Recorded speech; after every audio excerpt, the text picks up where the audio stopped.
we knew that they weren't going to do that. They were only going to guard these folks. And I'm talking about the members of the Bilderberg Club. And so that was fine. We gave them a lawful order, and they ignored it. Nothing new. That's how it, every day goes.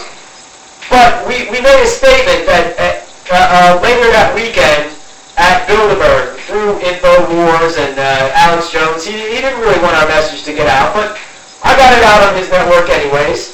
And others and myself got the message out, through me speaking on a live feed on Infowars.com, and it can be also seen at Disrupting Bilderberg on YouTube.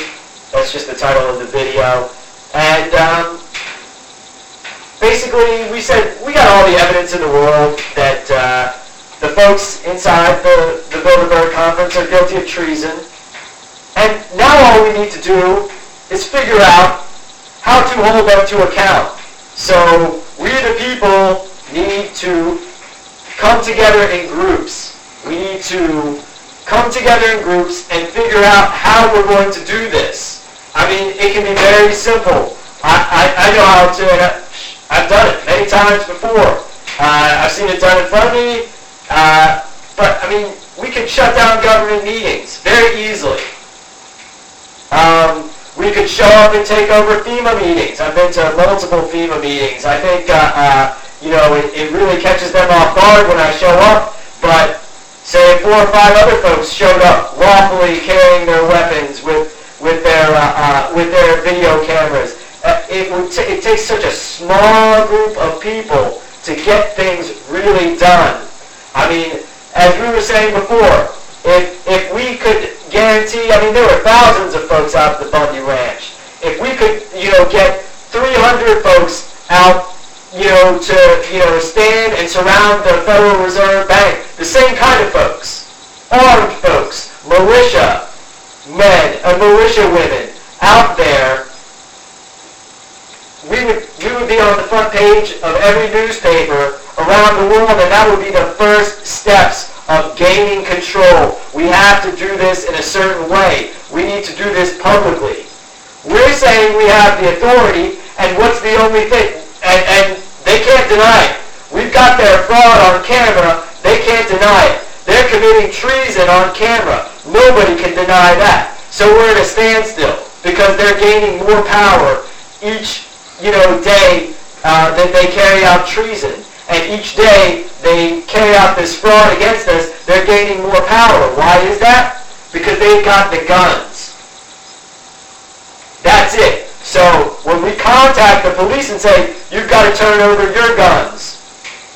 So we, this is a thing where we have to strategically go and publicly meet with them, where we are always more heavily armed. And if we're not, then we require that the arms be handed over to us by whatever sort of government agency is outgunning us. And we will cite Article 1, Section 13 of the law, and we'll do this very publicly. It's time. It's time now, before it's too late, before these nuclear false flags start hitting the United States of America, before the shutdown, before the masses are made too stupid, for even the smartest amongst them to comprehend these simple concepts. We need to move on this stuff now. And I'm always amenable, and I will always show deference to whoever has the best ideas and is willing to make moves. But, we call for actions all the time, and in many cases we do outgun the police at the IRS building or the Federal Reserve Bank. And we do stand out in front of, these institutions, making, very bold statements while folks are carrying automatic weapons, etc. But we need to do this in a more public and a more official manner. It needs to be more official. I'm doing it as official as I can, but, this stuff is never going to work out like us. This government can't be reformed. It's got to be abolished and replaced by a constitutional Republican form of government that's mandated by law. So I want to hear other folks' thoughts on that. If anybody's interested in commenting. Am I still alive? Yeah, you're live. Okay, listen, Chris, look at what we have to do. We have to remain civil. We have to organize. Albert Einstein said it well. If you have knowledge of, you have a duty to inform. We need to inform these masses and unite these masses. We don't have time to build a golden group. I've been uniting militias all across the United States. We've been working with Kurt McKenzie and Defend Rural America, Bob Schultz, and We the People. We have to unite these masses. We have to, it's going to be about the 3%. It's not going to be about, we're not going to get the whole world to come in on this thing, but we got to get enough educated people, enough people that can keep their cool, that can remain civil here in town here, and get up there and do their duty. It's a duty to have a militia. Yeah. We were given this civic duty to perform, and what we got is a bunch of people that think that freedom is free. Freedom was never free. Men like me and other men went over there and we fought for that freedom. We got that freedom for them. As I said, the government can give you nothing until they first pick your pockets. It's your money they're spending. And we gotta get out there and organize these groups and we gotta keep them. We can't just put in a bunch of people that are just gonna go out there and get drunk or whatever. These gotta be people that will do their civic duty and remain civil and do it underneath the rule of law. Absolutely. That's what we're that's what we're doing around here. We're always within the law, and I will tell you, the government, they are the ones that are rarely quote unquote civil. They are oftentimes violent and at all times unlawful. I agree. I just think maybe I'll put a little background into my connections with the militia movement, and I really became aware of the word militia. It's kind of a pejorative back in the 1990s, and quickly learned through a little research that the reason for that is because it is the most powerful law enforcement tool under the law in the United States, and actually any common law land, which would be the so-called United Kingdom, Scotland, England, Ireland, Australia, Canada, and when in 2008, and one of my fields of research is like international global geo-nuclear politics. And back in 2008, I met with a man who was one of the founders of Architects and Engineers for 9/11 Truth, and his name was Bob Bowman. And I followed a lot of the instructions and teachings of Dr. Bowman, and after he was leaving my house in the summer of 2008, he was heading up the East Coast from Florida, from his home in Florida in his RV, and he spent a couple days in Richmond, and he parked his RV in front of my old house. And after he was leaving there, he had a talk, because we were, both. He was a candidate, a Democratic candidate for office at that point, and I was a member of the Democratic Party. And also, I was very unpopular amongst many Democrats because I was, catching them in many crimes. But we were both Democrats, and he stated, well, when I leave here, I'm going to go up to D.C., and then after that, I'm going across the country to the West Coast to meet with militias, because that is the only way that we are going to solve any of these problems that we're discussing. Dr. Bowman passed away a couple years ago, and he was the original director of the Star Wars program. He was in charge of weaponizing space for what they called Operation Bambi, and even before that, which was the nuclear weaponization of space by the institutions that control the United States government. But, and through further research, my ties to the Virginia militia go back many, many generations, including, my direct fifth great-grandfather, who was a lieutenant in something called the Jefferson Guard, which later became part of the Stonewall Brigade, but at that point was Virginia Militia, the Jefferson Guard. And so these are just simple, basic concepts. It's the natural law of our land and our people. Dr. Bowman used to write a lot about the connections between the Great Law of Peace of the Iroquois Confederation and the United States Constitution. And I think maybe some folks in New York might know a lot more about that. But that's another one of my areas of study is the law before the formation of the United States government under the United States Constitution. And always, I like to make this clear, as has been placed forward to me by smarter individuals than myself, we, the people, we don't have any obligation to the United States Constitution. That is the rules for our servants. That's not our rules. Those are the rules for the government that we have formed. We formed that government. So therefore, we are stronger than the Constitution, because that's just a tool that we create. Those are the rules set forward for our servants.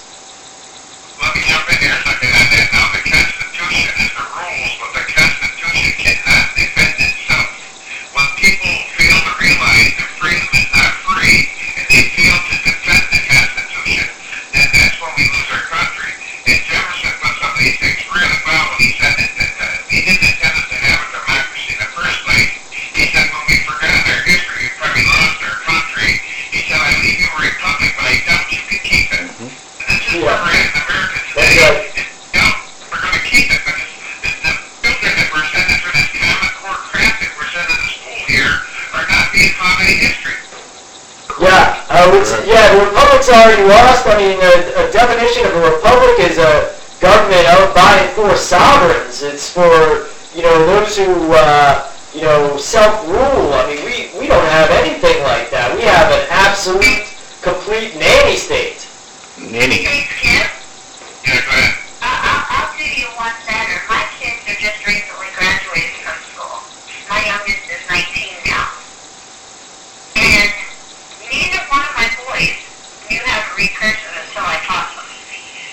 Because they have taken cursive writing completely out of school. Mm-hmm. Absolutely. And you know what that means? Because they would not have been able to read the Constitution of the United States. That's It's written in cursive. That's absolutely true, Joe. What they're trying to do is, this is part of the Communist Manifesto.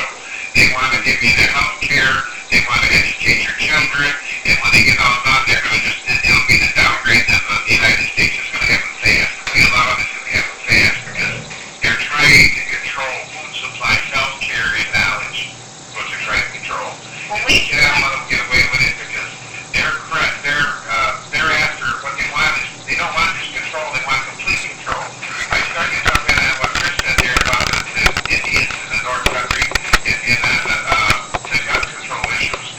Because the issues of gun control, every country in the world that ever had gun control had genocide after. The first genocide was right here in America. It was the Battle of Wounded Knee, where they took the Indians and let them off to this area, and they were going to promise them education and line up together guns and shoot 300 of them. And that's what they did. That was their end result of their complete control. They're getting the guns, and that's why they're so afraid right now. They want these guns bad right now because the internet is waking up the people.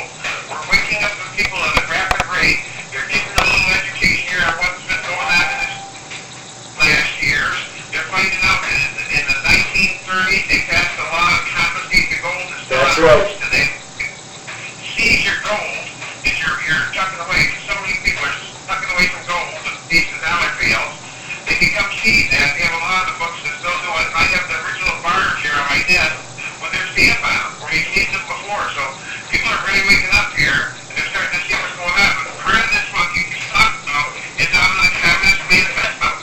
Yeah, I do one better because Communist Manifesto, that's Marx, who was a protege of Moses Hess.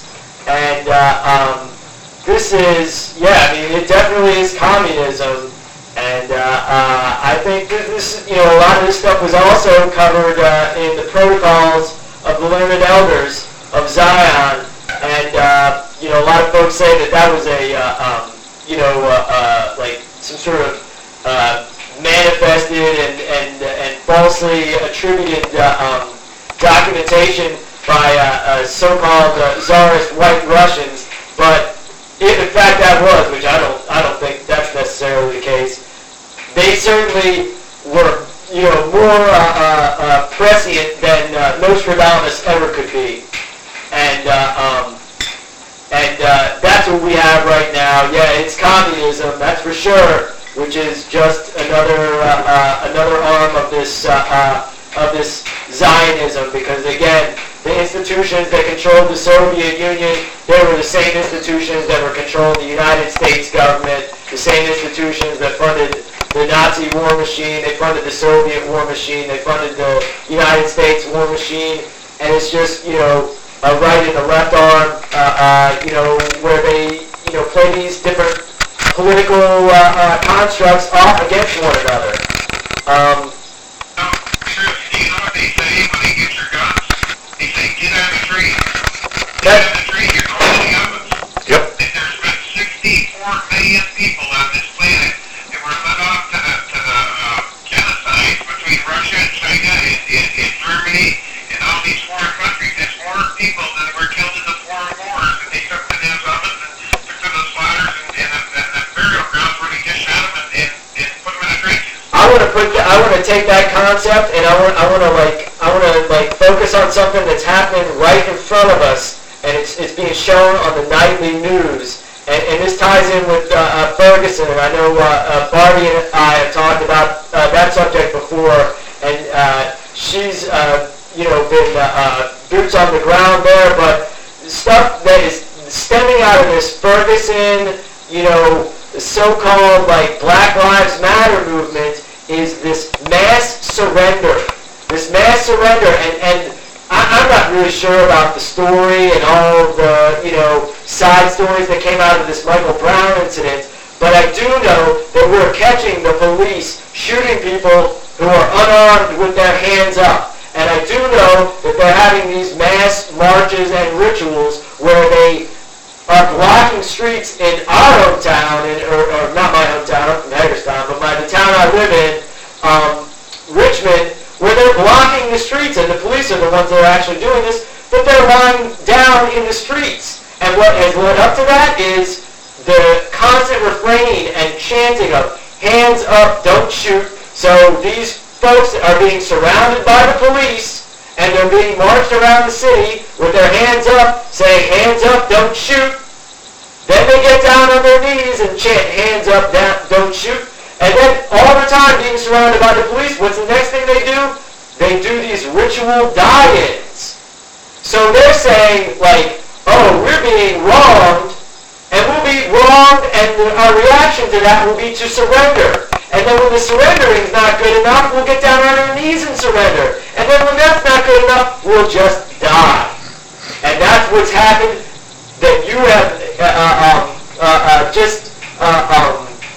I guess, illuminated, you know, in historical terms. But we're watching it played out on the streets of America in mass ritualistic terms. Which is just, you know, it's like a psychological operation. You know, everyone's surrendering. Absolutely. Amen to that. Because I'm going to tell you that when they get power, they got to have more power. The bigger they take, they get, the more takes they got to get. Working where I work for the top secret terms and for the government. We do this. This is all a giant pissing contest. Mm-hmm. If somebody gets white phosphorus, for instance, in a country that they could drop on these people and lead them up alive, then the other person's got to get it. And our excuse will be, well, we got to bring some up for testing. We got to test this to see what it does. But the truth of the matter is,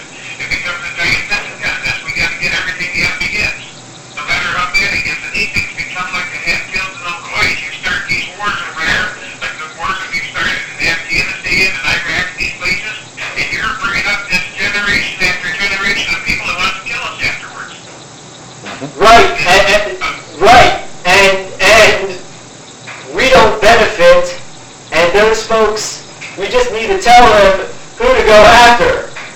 Go after the Rothschilds. Go after the leaders of the institutions that control the government. That's your enemy, because that's our enemy.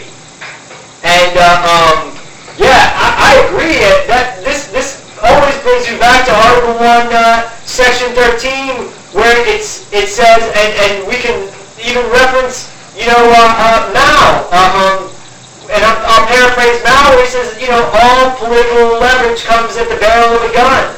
So if the government has the most guns, what are they going to do? They're going to use it against the people. Absolutely. It's guns that give teeth to the Constitution. That's right. Constitution. That's right, and that's why we need to have an orderly body in every town, that controls these militarized vehicles, because they're already out. The cat's out of the bag. Unfortunately, the genie's out of the bottle, and they got all sorts of military vehicles roaming the streets and the airways, around where we live, and I presume that it's all over. I mean, I've seen them in Hagerstown, I've seen them in Richmond, I've seen them in Virginia Beach, I see them in D.C., I see them in the D.C. suburbs of Maryland and Virginia, we see them in North Carolina. I mean, everywhere I go, it looks like a military-occupied country, because that's what we have. And absolutely. You know why? Because they're becoming afraid of the people, because they're screwing the people so bad that people want out. They know that, so they got to get more weapons and bigger weapons and more control over these people before these people wake up and figure out that what they're trying to do is the big taxes in America are equivalent to what they've already done in Europe. They've already done some of this in Europe, and they've getting 60-70% of the money for taxes. yeah, They want that. But here, you see, they want Agenda 21. that's right. They want that to happen here, and they work on it from all ends. When they can't get it to work in Agenda 21, they're being able to sustainable development. They're masters at the art of redefining. Oh yeah, because they can change the rules. They're the rule makers that always can change the rules. And when you're losing, change the rules. Rewrite the book when you're losing. Right. And that's why we say, no, this is the law. We say it's the law, and you say it's the law too, and we've got proof. Because every one of you says this is the law. Now, we require the weapons. We require the weapons that you have right now. That's what we need to be saying to the police at all times, because without that, there is no way we're going to be able to control our currency. And it's a vicious cycle, because the Pentagon doesn't work for free. The Pentagon is the enforcement arm of the owners of the international banking cartel. And so is every other organized armed force under that, federal, city, or state government. They're only armed agents and armed mercenaries for the owners of the Federal Reserve Bank. That's it. So, therefore, we must have all of their arms, and they must publicly turn this over, and and at that point, that's the only point when the currency will be able to be, a true currency under, constitutional currency, I should say, under Article 1, Section 8, and Article 1, Section 10 of the Constitution. So, it's I pretty... went meeting in our legislature in Albany, New York, and I spoke to them, and they didn't know who made this statement, but George Washington said that every home should have a military-grade weapon, not a blunderbuss, and a good supply of ammunition. And so I actually argued with some constitutional attorneys. I can go in and represent myself per se, and I studied the common law exclusively. So I argued with some of them, and they said, nothing in the Constitution gives you any ammunition. And they don't understand the three-letter word, arm, or arms. They can't understand what that is. They seem to have a new definition, and what it really gives me the most, we've been arguing up here in this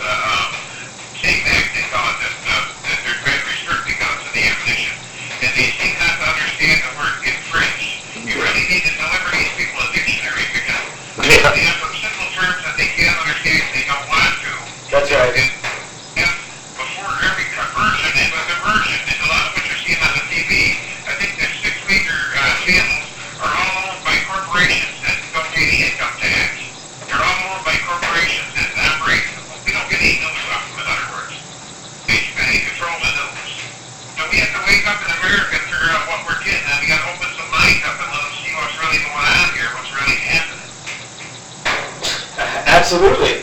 I mean, That's it's what I've been doing. imperative. I mean, it's a must. If folks want life to continue, we need to do these things. These, maybe seemingly to many folks, unpleasant things. We need to get this done. We do need, we require the weaponry of this government. And just closing up real quickly, because I think we're up against it on the time. I mean, I've got plenty of time, but I didn't know anybody else's schedule. But not only does a dual citizen of the state of Israel control the institution that runs the money supply, but the ICBMs of the United States government are controlled by a guy named General Jack Weinstein. So I think it's very important, and I don't think it should be overlooked, that we have our government that's so overrepresented by a foreign country, and this foreign country also has such close ties to the owners of the banks that have enslaved the American people through debt and bonds and interest.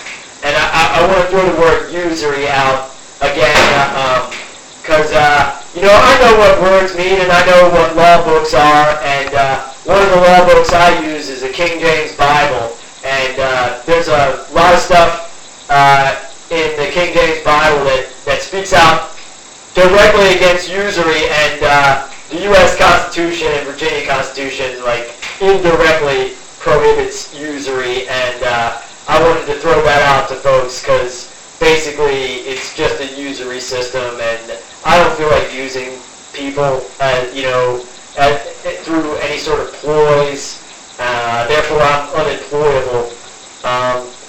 But I just want to throw those elephants in the room out there, and I appreciate folks hear about Agenda 21, because that is the elephant in the room, as was stated, and it's a predicament that we're in now that requires immediate action, and I wake up every day, just thinking what's the best thing I can do today. Sometimes it's more than others. Sometimes it's just researching. But I'm really thankful that I had the opportunity to speak with all of y'all this evening. I do a lot of these radio shows and stuff, and this is one of the better ones that I've ever been on as far as interaction with listeners, and questions asked, and information conveyed that I didn't know before. So. Hey Chris, before you run off, let's say thank you to all the new callers who called in tonight. Make sure they know that you're going to be back next week, same time, 8 p.m. Central to 10 p.m. Central. If you have overtime, we have nothing else planned after you for the moment. The call line is open 24 hours a day. We have a Facebook page. All you have to do is request it and join it. It's called Patriots Information Hotline. We also have a website located at patriotsinformationhotline.com. Please feel free to join it. All of the logs from all of the shows will be uploaded onto the website so that you can listen to the full thing later. But again, thank you everybody for calling. If there's anybody else who has any questions, please hit the pound button and 6, and that'll take you out of the queue, out of the call, and into the queue so that you can answer your questions before Chris takes off on us. Yeah, I've got some time. If folks want to ask some more questions, yeah, I'd be happy. I'd be happy to keep going. Yeah, we'll be back next Saturday, same time, same place. and we'll be covering the same subject, which is really the only subject.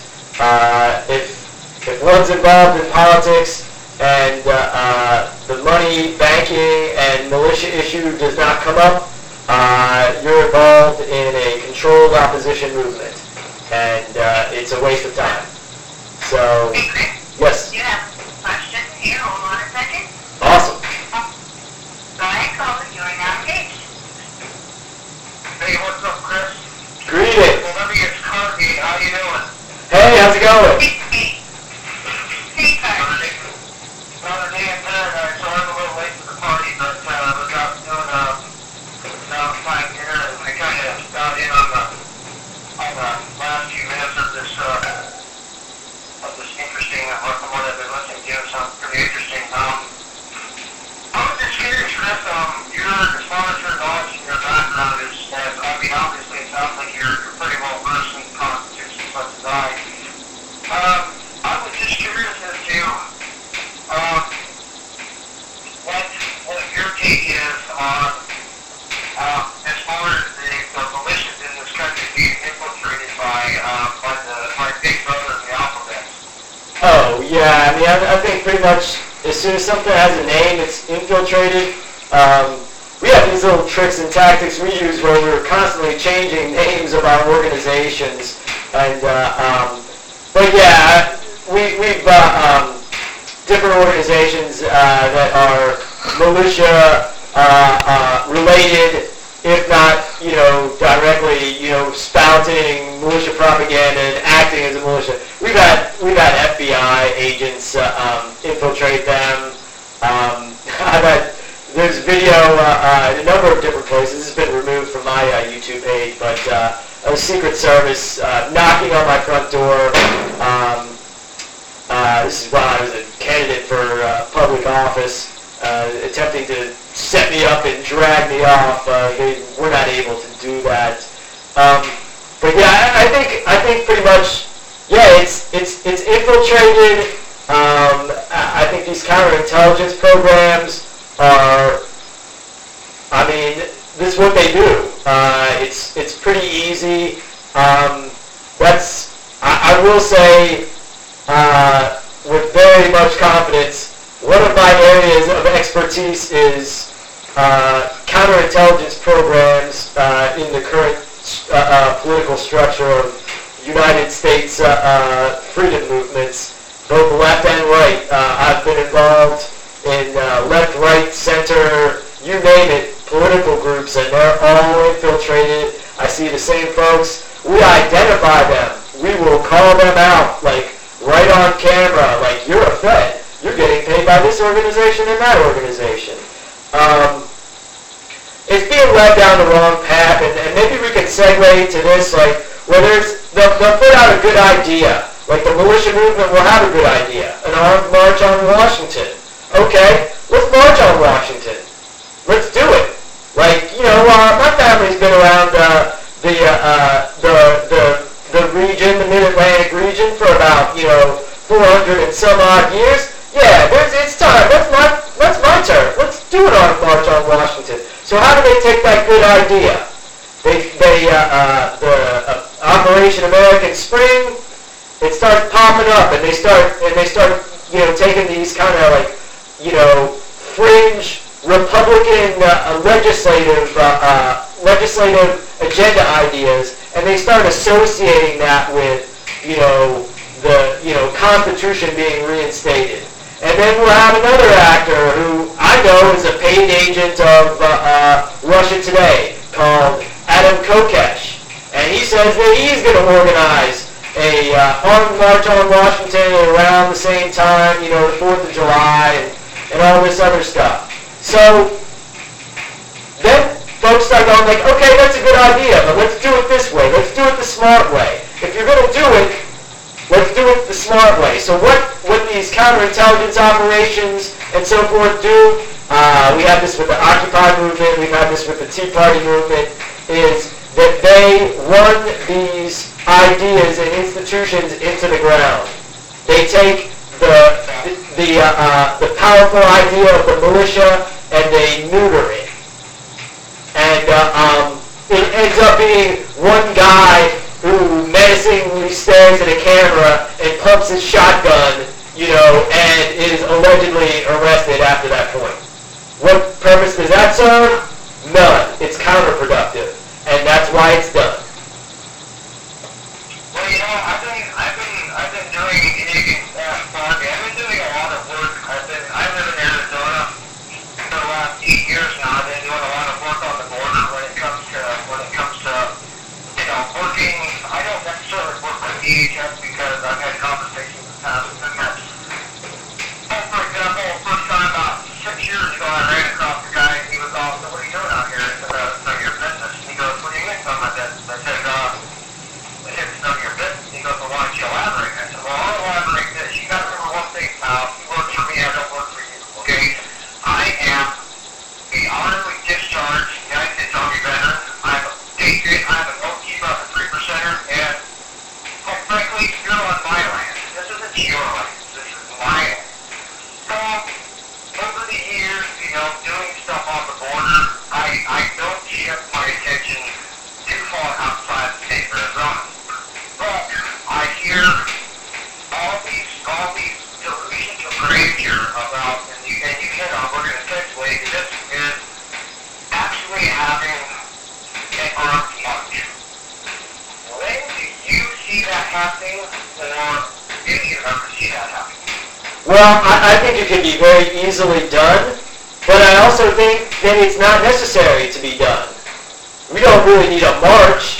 We just need, it could be so easily done. It could be done, certain things can be done by a handful of folks that Glenn, who's running the camera, and folks know, some folks know on the call, that we could grab a few of our friends and go down to a Richmond City Council meeting and shut the whole thing down. And still be within the law, and still get away with it. I mean, it would just be a matter of how many folks do we have? Oh, if we had 300 folks, man, think of the things that could be done. We could shut down the Virginia government. We could shut down the Federal Reserve Bank for an hour or a day or two. And then once it's done by us, what does that show? That anybody can do it. And it's not that difficult. All you need is some basic, simple concepts. And, a few dozen lawful people with guns. And that they can't run their operation. And we could do that even without the guns. But with the guns, it's more lawful. Well, see, my whole thing with it is because, I have a little something about me. My family were all union. My family came here, from Ireland, well back in the 1880s. Most of my grandparents and great-grandparents were all Freemasons. Okay, so I was listening to you talk about the Constitution, about the government, and how they're doing this and how they're doing that.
No. There's all those groups in D.C.